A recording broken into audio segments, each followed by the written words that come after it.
Hey everybody, it's Dan. Welcome back and welcome to yet another plastic miniature review, this time for the Maelstrom's Edge, The Broken Rabble set, produced by Spiral Arms Studios. If you're watching these in close to real time, you'll know this is the third Maelstrom's Edge box that we're taking a look at in as many days, actually. And all of them have been sponsored by Spiral Arms Studios, who were kind enough to send this to us for review purposes. So once again, big thanks to them for their support here. This is a very interesting one for me. Just to quickly recap, we looked at the SecDef Infantry for their Empyrean Foundation first, and I thought that they were incredibly detailed, very nice quality miniatures that maybe needed a couple more like weapon and head options, maybe some accessories, but I thought they were excellent. We then looked at the Scarecrow bots that were, it's hard to juxtapose those because it's almost like a different category of miniature, right? They're intended as support pieces that almost go together like vehicles, like if anybody's done any scale modeling. That's sort of more what it reminded me of, is like a very small model aircraft, the way that it went together. So likewise, there weren't a whole lot in the way of options within that set. This one, though, is one in which I would fully expect there to be lots and lots of options within it, not only because the subject matter is, at least the implication of the subject matter on the the cover of the box here, is that this is a much more ragtag, Mad Maxy kind of group here that would be pulling weapons and accessories from all different sources. But we also have a direct, I think, point of comparison with this set and probably my favorite Stargrave set produced by North Star that we've looked at, which is their Scavengers box, which also has sort of this kind of design that could, as I said, it has like Mad Max vibes to it. It's got some 40k like Gene Stealer Colts vibes, some Mechanicus, kind of like a hodgepodge of all of those different kind of design styles. It's just sort of a scrappy sci-fi gang. So I am going to be expecting a lot in the way of options within this set as a result. So the box art, as ever, is, I think, lovely. I think that this is a really fantastic, I keep using the word polished look, which I mean in a semi-literal sense, in that it's a very nice high gloss front to the box here, but it's a nice clean design. It shows off the miniatures very well. My favorite design, of course, is always going to be some kind of illustration on the front, and then basically this would be depicted on the back. They've gone with sort of the reverse of that. The back of the box has illustrations for Maelstrom's Edge, sort of in a generic sense. But I think this is fine, and as I said, I think this looks great in a retail setting, especially since all of the boxes appear to be the same size, so they would line up quite nicely. So one thing that jumped out at me straight away when I was looking at it, at the front of the box that is, as you can see here, there's a breakdown of the sprues that are included in the sets. And just to, let me flip around here, let me show you the SecDef Infantry by way of contrast. See on this one how it had the two infantry sprues that we took a look at and the one weapon sprue that we took a look at. This one, by contrast, look at that sprue breakdown. There's a gun sprue, an infantry sprue, and then two more separate. So it's four unique sprues within this box, is what is implied by the front here. And then, of course, 6 bases within as well. So we're going to dive in here in a second. I do feel I always need to make this little disclaimer at the front regarding model count and price, because this is a lower model count set than those who come from a mass battles background, or, for example, who maybe have dealt with Stargrave sets, are used to, in that there are 6 miniatures within this set, and the MSRP is $21 US as of the time of filming. That puts them at $3.50 per model. I've said before, I said in the SecDef Infantry one, that where that actually places them is about twice as expensive as North Star's Stargrave range. And I said half as expensive. I meant that Star Wars Legions and 40K at about $5 per model are about 50% more expensive than this. They're about $1.50 per model more expensive than this set. So I think that's actually the market they're going for. Again, what you really need to pay attention to in terms of value is, one, your budget, of course. That's entirely a subjective thing, though. and also what your total investment in the game is going to be. Because as I keep saying, in a mass battles game where you need 300 models, the per model price is much more relevant than it would be here when you need 20 to 30 models per side. But I'll keep repeating that I think my job here is to show you the miniatures, the detail, the quality of them, and it's up to you to decide if they're of value or not.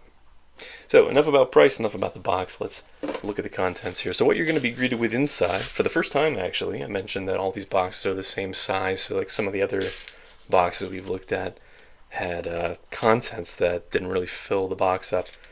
In this case though it did, because we have 4 sprues, 4 unique sprues, so we're going to be looking at each one of these, that were all wrapped up in bubble wrap here with 6 of these bases inside. If you're new here, welcome. My normal kind of ramble here at the beginning is that we're going to look at each of these sprues in detail. I'm going to give you breakdowns on the bits. We're going to assemble some miniatures. I have some kit bashing in mind, again with a particular eye toward those Stargrave scavengers, see how they all go together. I want to do some scale comparisons with some other manufacturers in my collection, and then I'll give you my final thoughts. So let's jump in here. So the bases that come included, again, there are going to be 6 of these bases that I've mentioned in other videos, are I think 20 millimeter rounds. Here's a 25 millimeter round in my right hand for scale. So you can see when I make it flush, actually maybe it's not 20 millimeter, because again that's a 25 millimeter round. So maybe it's like 22 or 23 millimeters. I don't know, it's kind of hard to say. But it's a unique size. And they're beveled in the way you see these little markers here that I believe designate the front and back of the base. So enough bases for each miniature. Unusually, again, normally I'm used to there being some amount of repetition when it comes to sprue contents. And at first when I pulled it out, I thought there must be some kind of mistake here. Because when you look at these, they superficially look like they're the same sprue. These 3 here, and then there's this weapon sprue down here that looks different from the rest. However, when we start looking at the details, I'm going to pan through them really quickly just so you can see what I'm talking about. So you see here, like just look at the legs on the top sprue versus the legs on the bottom sprue, and how they are completely different.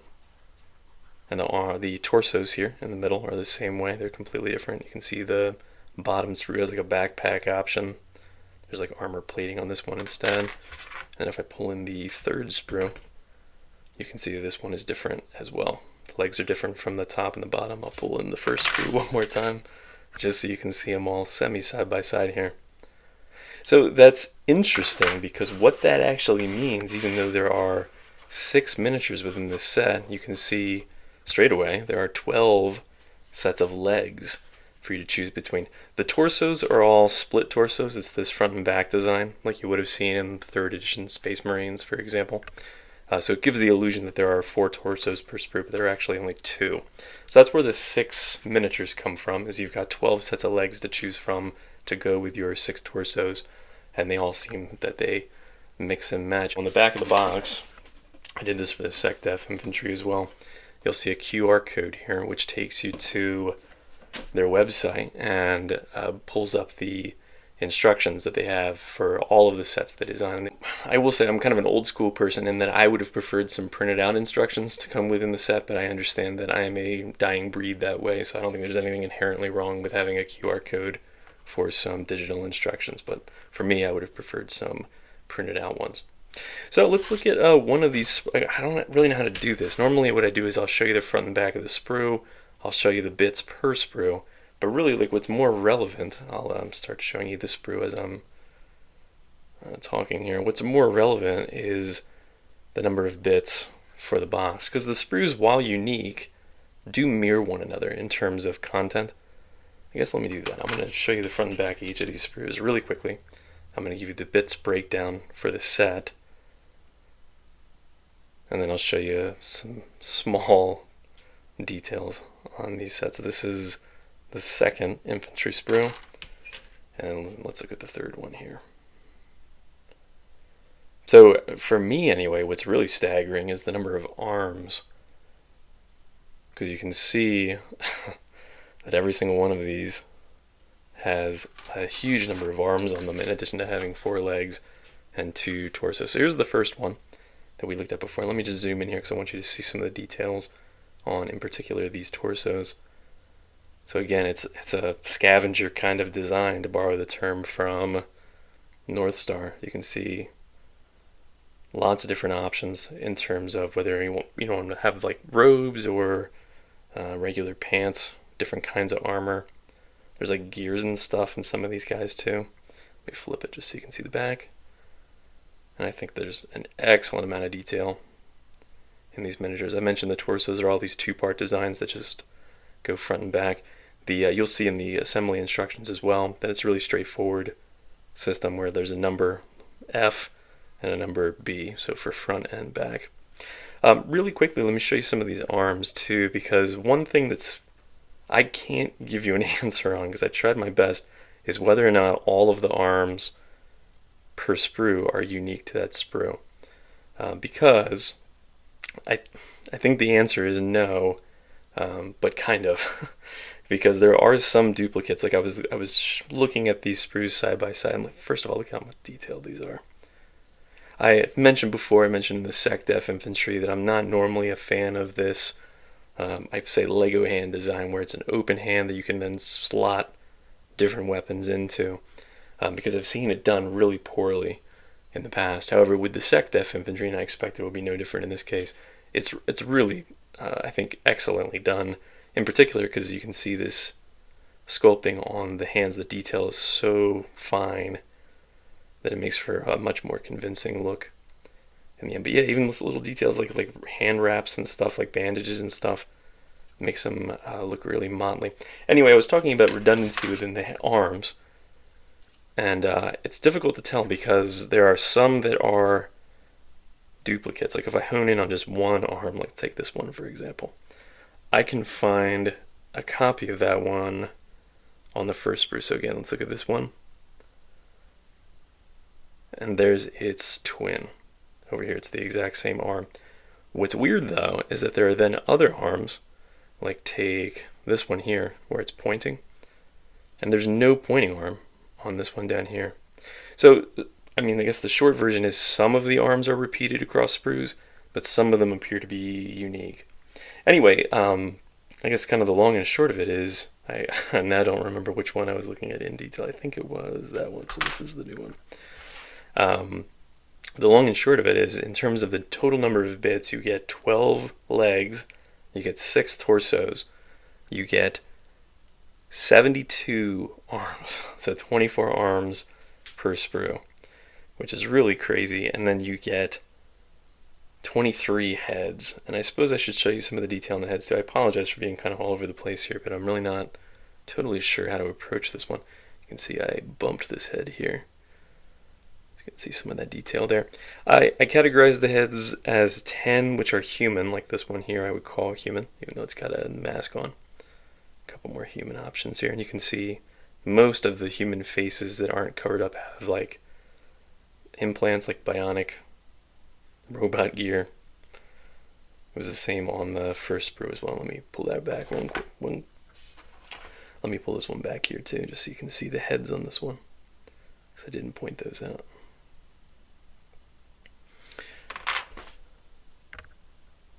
So 23 heads, 10 that are human and 13 that are alien. So like this one here, I'm going to say is alien or mutant. I'm not totally sure what they're going for there. But yeah, once again, lots of little details here. Like little, like, looks like gauges or something on the front here. Nice fine amounts of detail here. And again, great quality in the arms. As I mentioned, some of them are duplicates, but some of them are not. So it gives you just tons and tons of options here. Nice, like, roguish looking design here, almost like it was like a former crew or something like that on a ship that has been stranded for a while. And here's the third infantry sprue, again mirroring the layout of the other two, but all of the designs here are unique, other than, as I mentioned, some duplication with the arms. But I can't really tell you the exact number there. And as you can see, totally different designs on these legs. Some more human heads here that somewhat mirror the human heads from the last sprue, but you can see they are different. Again, I bumped that one. Again, just comparing the somewhat female-looking heads here. You can see they are unique. And even again, the torsos are totally different. So it's 6 unique torsos, 12 unique sets of legs, tons and tons of arms to choose from. I'll show you the back here too. So there you go. So my initial thought, I'm sure some of your initial thoughts were that if someone were to have, say, 6 torsos from lots of other miniature sets that they've unboxed over the course of the last year, they would be able to build 12 total infantry, because there's certainly plenty of heads, plenty of arms. The only thing you're really lacking are the 6 extra torsos in order to turn this box of 6 miniatures into 12 miniatures. So of course I'll be dabbling with that at the build step, but something to keep in mind there again when you are making a decision for yourself about value on this set. Now let's take a look at this weapon sprue. I will give this one a proper look. And as with the SecDef infantry, there was a breakdown on the instruction guide on the names for all these different weapons. But I, even in my notes, got kind of confused in terms of what was where, and since this is more about a review of the miniatures, not the miniatures as they relate to the game, I'm not going to bother with that. I'll just tell you that there are 21 different weapons here, and you can see lots of them look like improvised. Like this looks like a piece of a motorcycle or something that they turned into a flamethrower. This looks like a large version of the Needler from Halo. Cool like wrappings on the guns here too, like this rifle here. This one's got a little like bayonet on the front. This is just like a big beat stick, I think. So again, 21 total weapons for 6 bodies. As I said, if you have 6 torsos that you can draw from, I'm going to try some of that myself. What that means is you got plenty of weapons, plenty of legs, plenty of heads, plenty of arms, I think, to make 12 total miniatures. And really neat, again, mix of guns here. Some of them look like scavenger weapons, like they were thrown together out of like junk parts. Some of them look like properly alien. And that's another note on this sprue. I'd mentioned the head breakdown, which are split up across all 4 sprues. 23 heads, 10 human, and then the remainder are alien or mutant. And what I really like, if I move up here to look at these heads real quick, is the designs that they went with on these alien heads are really cool. Trying to make it as close as I can without becoming blurry. Just really, I think, inspired designs, stuff that I've not seen before that don't just look like, kind of like, not to dig on the show, but like if anybody watched like Stargate, for example, like some of the makeup in that is obviously like, that's just the human with like some exaggerated features, right? Whereas some of these designs, I think is like, you started from the ground up, which is pretty cool. Anyway, so that is to say, that's why some of the weapons I think look different, like maybe slightly more refined, albeit alien in nature, not just like a scavenger gun. So there you go. And then there are actually cool accessories up here. There are 2 what appear to be grenades, and then 1 Molotov cocktail. So there you have it. So as it sits on the sprue, I think everything is, exceptionally detailed. I think even more so than the SecDef infantry that we had taken a look at earlier in the week. So let me cut here. I'm going to assemble these figures and do some of the kit bashing that I had been alluding to. Alright, so I built some of these miniatures up. The first 3 are just straight out of the box, according to the instructions. I think they're so detailed, especially in things like the robes, some of the bits on the torsos, little like gears and gauges and stuff, were incredibly well detailed. The alien heads, I think if I zoom in here, are among the best I think I've ever seen in 28mm. They're just incredibly exotic and believably proportioned. There's another example here. That's more of like a mutant design, but once again, pay attention to like the tattering of the robes. Everything looks great from a proportion standpoint too. And here's a third example here. So I think they look great, all assembled. There were only really 2 issues that I found that I was struggling with this set, and if I pull these 3 back in, I'll see if I can make the point. The first is going back to what I call Lego hands, or the open hand design, that I think was very successful in the SecDef infantry. However, in this case, the problem I was running into seemed to be that I can't get them into firing poses. Kind of try as I might, and it could be user error, I'll freely admit that, I'm not infallible, but I am pretty good at putting miniatures together, and I tried a whole lot of different arm combinations, just like dry fitting them, to see if I can get anybody to look like they were shooting a gun in the way that I was able to achieve with the SecDef infantry. However, I wasn't able to do so. And even when I went back to the box to look at all the assembled miniatures, I found that's the case here too, where all of them are either like carrying or readying a weapon. Nobody actually looks like they're shooting a gun. And I'm going to chalk that up to that open hand design. That part of it, of course, is the fact that the weapons in this are much more exotic than on the SecDef infantry. So they had to have a whole lot of different arms. That's part of why there's 72 arms in this set, to accommodate different weapon sizes and barrel lengths. However, I think that's just a natural byproduct, as there's no way to organically make it look like somebody is like shouldering a weapon to fire, as you can with, for example, both North Star and some War Games Atlantic sets. Here's a North Star conversion. And here's a War Games Atlantic conversion to demonstrate what I'm talking about, where it actually looks like they're sighting down the rifle. I really couldn't find a way to do that with this set. Now, I don't think that's inherently a bad thing. It just gives the entire unit a look like they're running along with their weapons, which is fine. It's just something to be aware of from a design standpoint. Now, I did do some conversions here. The second point I wanted to make, one was that, again, I really couldn't find anybody that was shooting a gun. But also, I think that like the strongest sculpt in the entire kit is this guy with a backpack here.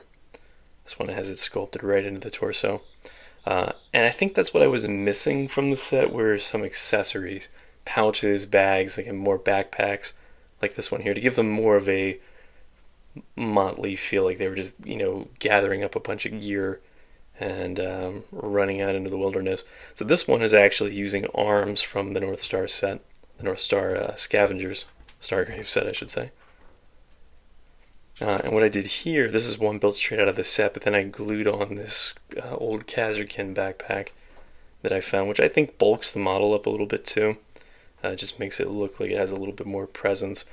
So that was maybe one other thing I wish the kit had more of, maybe fewer arms and more just like pouches and stuff that I could glue onto these models, holsters, things like that. A couple more conversions here I wanted to show you guys. Here's one. This is the SecDef infantry body, using the arms and head from the Broken Rabble set, that I think works pretty well. Once again, though, the best like pose I could get here is it almost looks like he's about to hit somebody with the butt of his gun. And then two here, I had talked about the fact that there's lots of extra legs, or I should say there are 6 extra sets of legs here. So I took some of those legs and then took torsos from, in this case on the left, that's a Cultist 2 body from North Star, and on the right, that's a Stargrave, I think, Mercenaries body that I just cut the torsos off of and glued on here. So as I said, if you have torsos from other sources, you have lots of arms and heads, and 6 extra sets of legs here that I think you can make some convincing looking extra rabble out of. That's one of the cool things about this kind of design, as with, say, Undead, for example, that it's supposed to look cobbled together, so it doesn't have to be like a really neat seam wherever it is that you're trying to glue things together. One other final point of comparison here before we look at scale is just to show you specifically a comparison between the Stargrave Scavengers on the right. That's a conversion between a couple of different Stargrave sets, but the body and the head are from the Scavenger set. And then, of course, the Rabble on the left. So I think these actually scale up remarkably well. And I thought that these would be much taller, because like the SecDef infantry that we saw, you can see here on the right, it's actually taller than the Rabble. So the Rabble, I think, scale quite nicely with Scavengers. So if the Scavengers, so if you had some Scavengers in your collection, maybe you wanted to press some of these figures into your Scavengers for Stargrave. Maybe you're using Scavengers in Maelstrom's Edge. Maybe you're using Scavengers for a Cultist's army, for example. I think that these would blend together pretty well. So let's throw them on the Lazy Susan. We'll see how everything scales up with my other manufacturers here. Alright, let's take them for a spin here. So you'll see that the miniatures in white have the name of either a manufacturer or a range listed down on the base there. The bare plastic miniatures are all Maelstrom Edge miniatures. And normally I would say pay attention to splash or puddle bases, but in this case I don't think any of these have that, so we're in the clear. The three miniatures coming up that are all in plastic in the center deserve some explanation if you didn't watch my other reviews.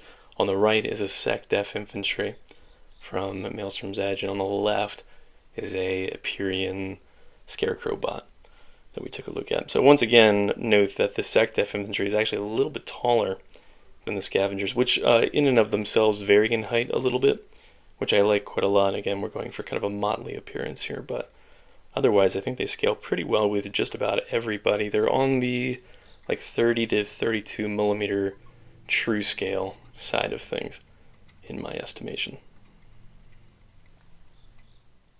So what's the final verdict? I like them a lot. In fact, I like them even more than the Sec Def Infantry, which I liked quite a bit because I like lots of variety within the set from a design standpoint. I think they kitbash very nicely with Stargrave Scavengers, if those are some miniatures that you already have in your collection. I think the only drawback to the set is, one, that I wish it had a few more accessories like backpacks, pouches, things like that.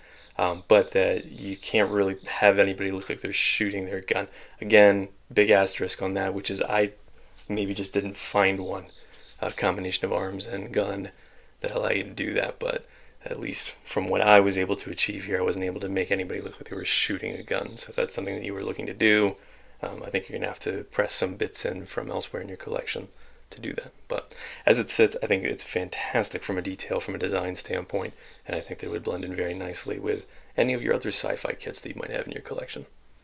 So once again, massive thanks to Spiral Arm Studios for sending this to us to take a look at together. I'm excited to see the rest of the Maelstrom's Edge range at some point down the road. And speaking of which, you guys should all know, again, my channel members are aware of this, if anybody's watching these in real time, that we have a real wall of reviews coming here over the course of the next 2 months. So if you're kind of already getting irritated by having a review pop up every day or every other day, you might want to flip notifications off for a little while, because there's going to be a lot more coming from Victrix and from North Star specifically. So stay tuned for all that if you are interested in all that. Otherwise, I do appreciate you dropping by for this one in the meantime, and until next time, happy gaming.